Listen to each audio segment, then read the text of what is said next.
పాత పుస్తకాల దుకాణంలో దట్టమైన మధ్య సూర్యకాంతికి అందని చోట పురాత బొమ్మల పుస్తకం ఒకటి ఉంది.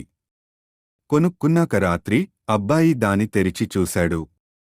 అందమైన బొమ్మలు కాని ప్రతి బొమ్మలోనూ ఒక చిన్నారి అమ్మాయి. ఇంతలో గదిలో చల్లని గాలి వీచింది.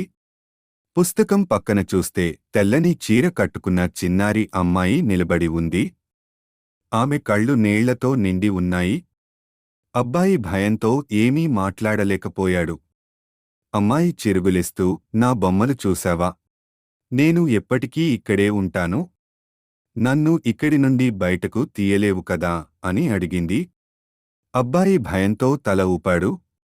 అమ్మాయి నవ్వుతూ మాయమైంది. రాత్రంతా అబ్బాయికి నిద్ర పట్టలేదు. ఉదయం అయ్యాక పుస్తకం తెరిచి చూశాడు. అన్ని బొమ్మల అమ్మాయిలు ఇప్పుడు సంతోషంగా చూస్తున్నాయి. కాని చివరి పేజీలో ఒక్క బొమ్మ మాత్రమే నిరాశతో ఉంది. అది తన బొమ్మే.